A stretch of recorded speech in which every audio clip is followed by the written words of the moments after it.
Olá, como é que vamos? Tudo bem? Então, para esta semana nós vamos abordar dois temas que são um tanto quanto polêmicos. No mundo todo, há nações que legalizam e outras não. É a respeito do aborto e da eutanásia, ok?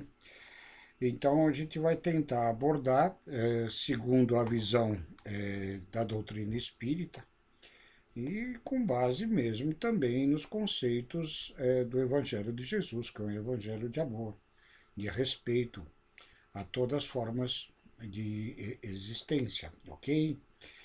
Então, antes de falar propriamente sobre o aborto, tem duas questões que estão no livro dos Espíritos, a 358 e a 359. Mas antes a gente gostaria de lembrar um fato muito importante. O ventre materno é a porta de entrada dos espíritos necessitados de reencarnação. Isso é importante. Necessitados. Nós sabemos, até pelos estudos da doutrina, que muitas das vezes é um tanto quanto penoso a um espírito com certo grau de esclarecimento reencarnar, né? Porque as dificuldades para o espírito, quando na matéria, são mais penosas, no sentido de que há um esquecimento das existências anteriores, há muitas vezes um planejamento de uma aproximação com espíritos antagônicos, que deveria ser é, eliminado esse antagonismo, né, e feito uma aproximação. Isso tudo causa algumas preocupações no espírito reencarnante, né? Agora, ele, enquanto no plano espiritual, com a ideia das suas necessidades evolutivas, ele vê que é importante ele reencarnar. Ou para fazer aproximação com esses espíritos, vamos dizer, mais de maior inimizades em existências pregressas, mas também de fazer as suas provas de processos evolutivos adquiridos no plano espiritual. Então, a reencarnação é uma necessidade nossa do espírito, tá? Ninguém sai para reencarnar para passear, né? Os espíritos, evidentemente, mais elevados, embora enfrentando as mesmas dificuldades, né? Eles vêm em condições de missão e essas missões, às vezes, bastante difíceis para o próprio espírito na matéria, ok? Então, é importante esse primeiro conceito de que o ventre materno é a porta de entrada para estes espíritos reencarnarem, ok?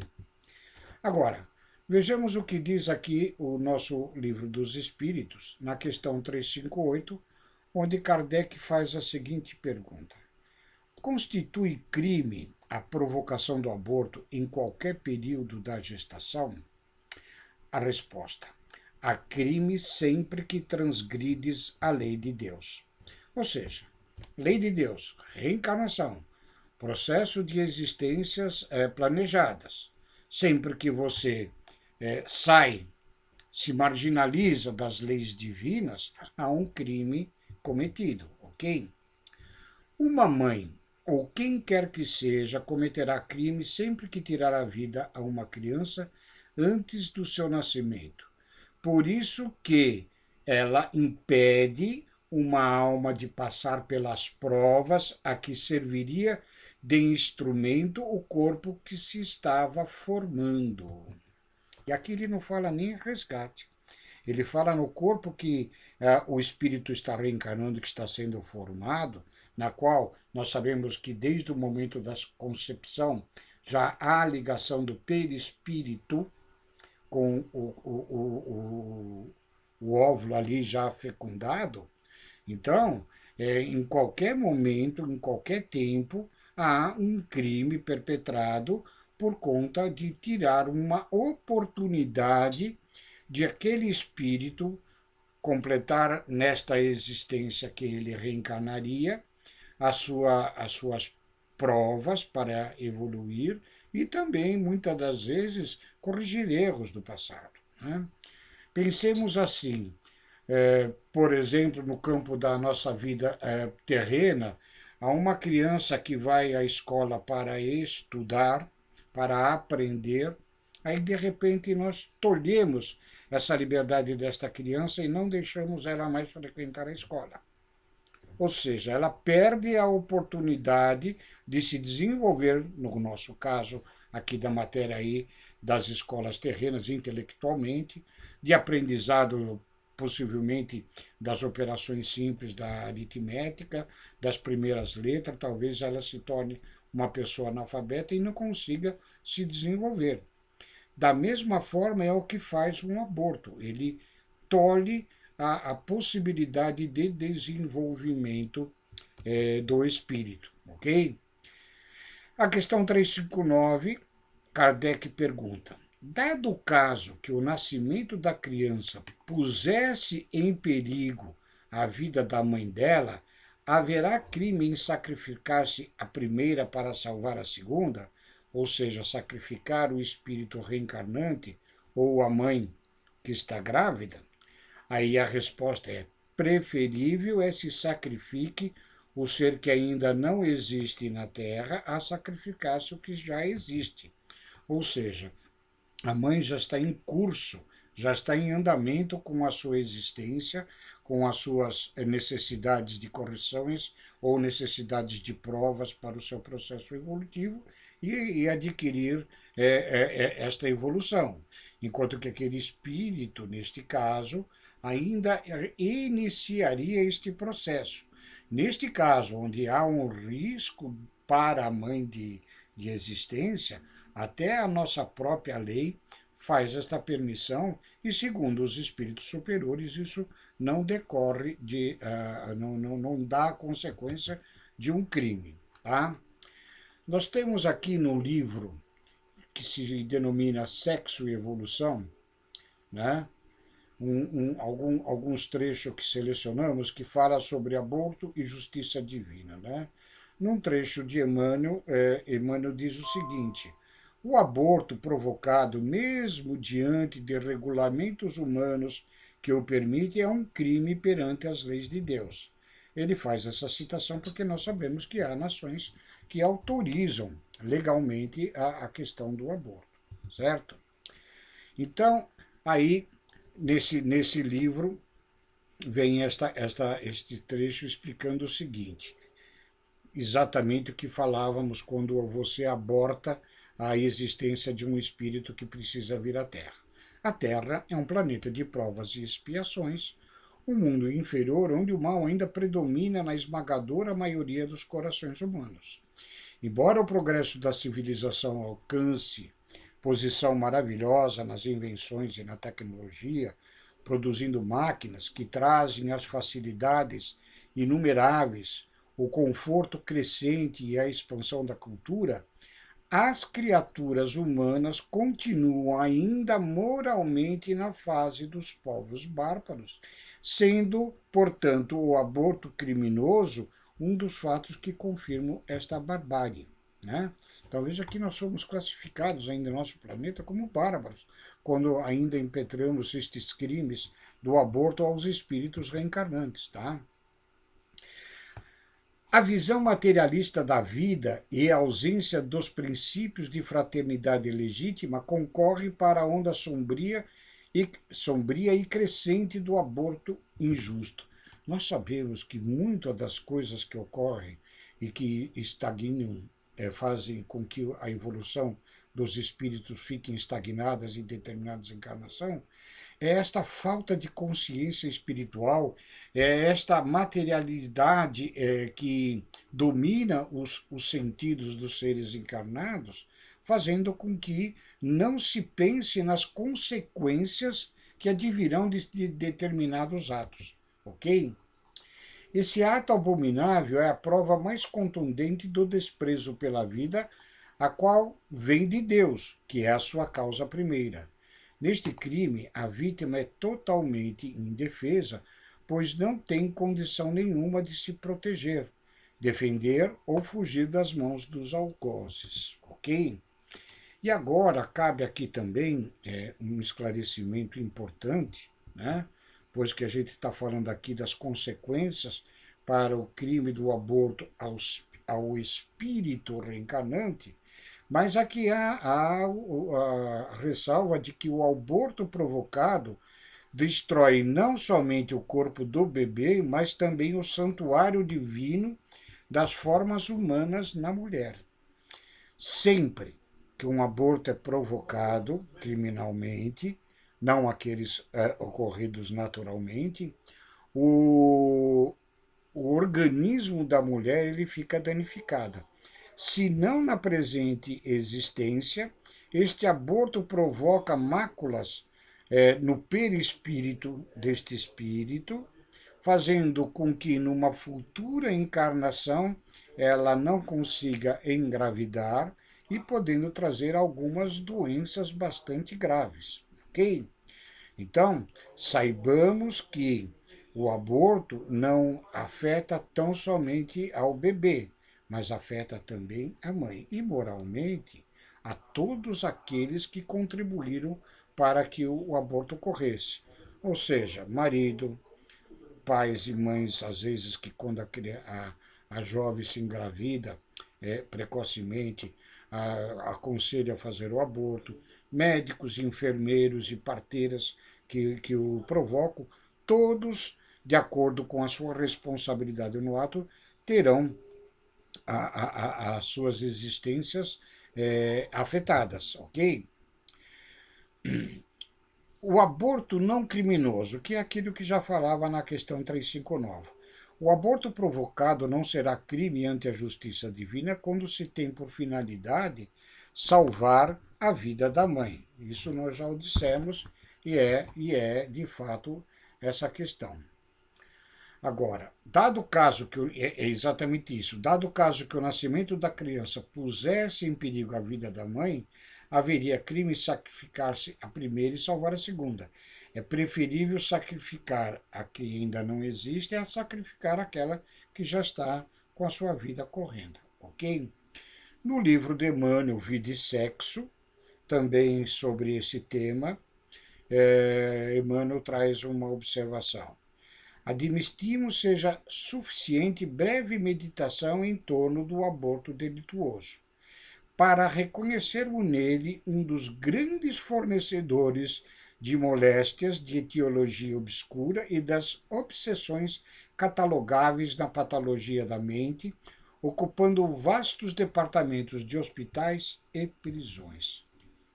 Muitas das vezes os processos obsessivos que ocorrem na presente existência, eles são decorrentes de espíritos que deveriam reencarnar e foram abortados quando isso estava já previamente planejado, né? Então, as pessoas responsáveis pelo aborto, muitas das vezes, não sendo um espírito esclarecido, ele poderá provocar processos obsessivos afetando a mente, a vida das pessoas, as emoções, e também quando não afeta, através do próprio corpo da mulher, né, doenças bastante complicadas de serem recuperada a sua saúde física. Então vejo que o aborto delituoso, ele tem uma série de consequências em que a maioria das pessoas que o praticam, e mesmo naqueles países que o autorizam, não tem esta consciência das consequências e nem a consciência desta espiritual, das responsabilidades que nós temos perante a vida de todos os espíritos que estão para reencarnar. Tá? Há a questão do aborto natural, do aborto que acontece, que muitas das vezes é provação da própria mãe ou do casal que em existência anterior abortou criminalmente e desta vez não consegue segurar o feto, como também há o caso que nós abordaremos em tema mais adiante, que é do espírito capitular diante da reencarnação iminente, né? Há a questão aí de um, entre aspas, suicídio do espírito reencarnante ou da colaboração de outros espíritos que têm o interesse de não permitir que esse espírito reencarne. De qualquer jeito, qualquer cessação da existência é sempre uma responsabilização para algum. Vai sempre ser verificada com relação à intenção de cada um daqueles que fazem com que esta existência seja cortada, ela seja, não seja permitida que ela ocorra, ok? Isto ocorre para o espírito reencarnante quando ele está adentrando a vida terrena. Agora, tem o caso, no outro extremo da vida, né, que normalmente não tão no extremo, que pode ocorrer ainda na idade de um jovem ou de uma pessoa madura, dependendo do sofrimento ou da doença que ela tenha, que é o caso da eutanásia. Tá? Tem uma certa semelhança de consequência com o aborto, mas de uma forma diferente. Enquanto que no aborto não lhe é permitido ao espírito ele vir e cumprir a sua existência, as suas provas, ou as suas correções que deveria ser feita, quando se pratica a eutanásia, muitas das vezes se secciona a complementação de uma prova de uma existência, às vezes existência, de 80, 90 anos, né? Não se permitindo com que aquele espírito, no final da sua existência, ou talvez não, e que esse ato praticado da eutanásia faça com que ele não consiga finalizar a sua tarefa dentro desta encarnação, tá? Da mesma forma que o aborto, há nações que autorizam a eutanásia e a grande maioria ainda não. Tá? Por isso que falamos que esses temas são um pouco controversos e um tanto quanto discutíveis, mas perante a doutrina espírita e o esclarecimento da espiritualidade maior, para nós eu acho que é bastante clara estas situações. E aqui nós temos, dentro de um capítulo que trata de suicídio nós vamos tratar numa outra ocasião, tem uma questão que fala sobre a eutanásia, né? Porque a eutanásia ela pode ser provocada pelo próprio espírito encarnado, tá? O que não deixa de ser uma forma de suicídio, ok? Ela está ali inserida dentro desse contexto. Normalmente, a gente entende que a eutanásia é provocada pelos familiares e, na maioria das vezes, é como se fosse um ato de amor para eliminar sofrimento. Quando nós vamos ver, não é bem assim, ok?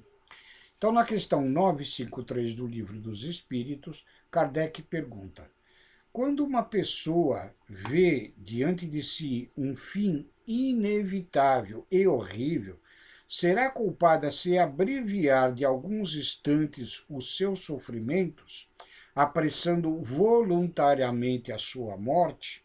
Tá? Aqui ele está colocando a questão, muito provavelmente, como sendo o próprio espírito que voluntariamente apressa a sua existência diante do sofrimento que ele está numa situação de doença, possivelmente, tá? A resposta dos espíritos: é sempre culpado aquele que não aguarda o termo que Deus lhe marcou para a existência. Tá? Nós temos um termo de existência pré-estabelecido. Tanto é que isto nós vamos abordar na noite de suicídio, que no livro Nosso Lar nós vimos que André Luiz é taxado como sendo um suicida inconsciente, pois que ele abrevia sua vida por uma existência desregrada, por não preservar a sua existência, que é um dos atos de suicídios mais comuns diante da humanidade. Todos nós, de uma certa forma, que não nos conduzimos com retidão, nós acabamos abreviando de uma forma ou de outra a nossa existência, tá? Mas aqui nós estamos falando daquela de cercear mesmo voluntariamente, conscientemente. Então, na sequência da resposta, os espíritos esclarecem. E quem poderá estar certo de que, malgrado as aparências desse fim inevitável e horrível, esse termo tenha chegado? De que um socorro inesperado não venha no último momento? Quantas e quantas vezes nós temos as situações de quase morte, tem obras que relatam esses testemunhos de médicos, né, de que organicamente, fisicamente, o ser ali desencarnou, está morto. No entanto, neste período, que às vezes demoram alguns minutos, o espírito retorna e acaba não desencarnando, tá? Não naquele momento, tá? Então, há sempre uma questão que é totalmente desconhecida de todos nós, tá? E tem uma subpergunta no item A de Kardec que diz assim: concebe-se que, nas circunstâncias ordinárias, o suicídio seja condenável, ok? Aqui ele está falando do suicídio. Mas estamos figurando o caso em que a morte é inevitável e em que a vida só é encurtada de alguns instantes. A resposta é sempre uma falta de resignação e de submissão à vontade do Criador, tá? Sempre, como nós vimos lá no caso do aborto, a resposta que diz: há crime sempre que transgrides a leis de Deus. De uma outra forma, aqui na eutanásia, sendo dito, é sempre uma falta de resignação e de submissão à vontade do Criador. Tá? Bastante clara as instruções dos espíritos superiores. E numa subpergunta item B desta questão 953, ainda Kardec insiste: quais, nesses casos, as consequências de tal ato? Aí a resposta é uma expiação proporcionada, como sempre, à gravidade da falta e de acordo com as circunstâncias. As leis divinas, elas são justas e não se condena da mesma forma diante do mesmo ato praticado, segundo as intenções diferenciadas deste ou daquele espírito. E sempre será proporcional ao grau de responsabilidade que as pessoas têm nos atos cometidos. Claro. Então, estas são as respostas da espiritualidade no Livro dos Espíritos a respeito da eutanásia. No livro O Consolador, Emmanuel nos dá também um certo esclarecimento, onde se pergunta a ele: a eutanásia é um bem nos casos de moléstias incuráveis? O homem não tem direito de praticar a eutanásia em caso algum, ainda que a mesma seja a demonstração aparente de medida benfazeja. Como nós dissemos no início da eutanásia, muitas vezes a eutanásia é provocada que as pessoas que têm aquele ente querido numa situação de extremo sofrimento por doença, ou em eras passadas, ou sabe-se lá quando, através de pessoas que estejam sofrendo, inclusive, torturas físicas ou morais, né? Então, como um ato de amor, a pessoa não aguenta mais ver o outro sofrer, então quer retirar ele daquele sofrimento. O que nós vamos ver que as consequências são muitas das vezes mais graves do que se ele tivesse aguentado. A agonia prolongada pode ter a finalidade preciosa para a alma e a moléstia incurável pode ser um bem como única válvula de escoamento das imperfeições do espírito da vida imortal. Como já vimos no início, né? Muitas das vezes é naquele final, naquela doença, naquele sofrimento final, é que o espírito recupera a sua sanidade emocional e espiritual diante da sua verdadeira existência, que é a vida do espírito. Então, quando a gente abrevia por pela eutanásia a este sofrimento, muitas das vezes nós estamos cerceando a possibilidade daquele espírito completar a sua prova, né? O seu resgate, muitas vezes. Continua Emmanuel. Além do mais, os desígnios divinos são insondáveis e a ciência precária dos homens não pode decidir nos problemas transcendentes das necessidades do espírito. Tanto no aborto como na eutanásia, nós não sabemos, e nem mesmo os espíritos superiores o sabem, somente Deus, quais são as necessidades reais daquele espírito para estar passando por aqueles momentos, ou para reencarnar nas suas necessidades, ou para ter aquele seu sofrimento num final de vida, ou não. Muitas vezes a eutanásia é provocada, essa morte dita amorosa pelos seus entes queridos, mas pode ser que ele se recuperaria, ele não morreria naquele instante, ok? Num outro livro de Emmanuel, Vida e Sexo, a que nós já nos referimos em diversas ocasiões, né? Sempre, este livro esclarece todas as nossas relações de uns para com os outros, né? Então, aqui, dito por Emmanuel o seguinte: ante o catre da enfermidade mais insidiosa e mais dura, brilha o socorro da infinita bondade, facilitando a quem deve a conquista da quitação. Falamos sucessivamente. Vamos repetir esta frase. Ante o catre da enfermidade mais insidiosa e mais dura, brilha o socorro da infinita bondade, facilitando a quem deve a conquista da quitação. A eutanásia pode fazer com que esta quitação não seja feita naquele momento. Talvez ela tenha que reencarnar novamente e passar por esse sofrimento novamente. Ou seja, se acumulam os débitos.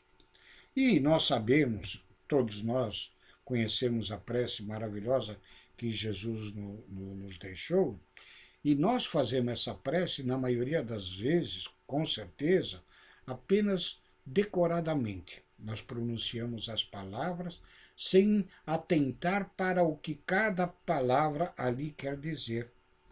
Pois que, quando nós fazemos o Pai Nosso, dentro desta prece está lá determinado a Deus: seja feita a sua vontade.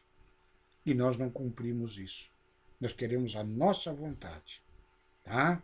Então, Pai nosso que estais nos céus, santificado seja o vosso nome. Venha a nós o vosso reino, seja feita a vossa vontade. Esta é a prece que nós temos que fazer aos nossos entes queridos em sofrimentos supremos e não provocar a eutanásia.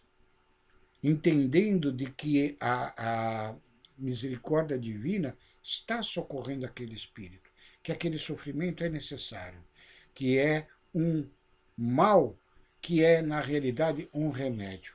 Nós, como pais, ao nosso filho que está doente, quando necessário que ele tome medicações amargas, quando ele é necessário que ele seja perfurado por agulhas de injeções que vai fazer com que a criança sofra, nós sabemos, eu nunca gostei também de injeção, mas que nós sabemos que é necessário este sofrimento naquele momento, pois que é benefício para ao nosso filho, quanto mais o pai que é perfeito e nós ainda imperfeitos, deixa-nos sofrer, que é exatamente para a nossa melhoria na realidade espiritual que nós atravessamos. Esta é a grande verdade. E ainda continuando aqui, Emmanuel vai nos dizer que, ainda mesmo que o mais mutilado e disforme em todas as circunstâncias deste corpo carnal, ele é o sublime instrumento em que a alma é chamada a acender a flama da evolução. Nós sabemos que o sofrimento na Terra, indesejado, mas necessário, e pedido para nós, pedido por nós, quando reencarnamos, nós que já temos alguns esclarecimentos a respeito de nossos processos de evolução, este sofrimento é bem-vindo, porque fará com que nós sofremos cada vez menos. Tá? Não desrespeite assim, aconselha Emmanuel, quem se imobiliza na cruz horizontal da doença, ou seja, preso a uma cama de hospital, prolongado e difícil, administrando-lhe o veneno da morte suave, porquanto provavelmente conhecerás também mais tarde o proveitoso decúbito indispensável à grande meditação. O que nós estamos tentando aliviar no outro, talvez nós tenhamos que enfrentar por nossa vez depois. Nós que podemos estar provocando esta eutanásia. E usando bondade para os que atravessam semelhantes experiências, para que te não falte a bondade alheia no dia da tua experiência maior, lembra-te que, valorizando a existência na terra, o próprio Cristo arrancou Lázaro às trevas do sepulcro para que o amigo dileto conseguisse dispor de mais tempo para completar o tempo necessário à própria sublimação. Então não tolhemos a existência de um espírito, seja pela forma do aborto, que o impede de reencarnar, seja pela forma da eutanásia, cerceando o cumprimento de uma prova, de um sofrimento necessário ao seu processo evolutivo.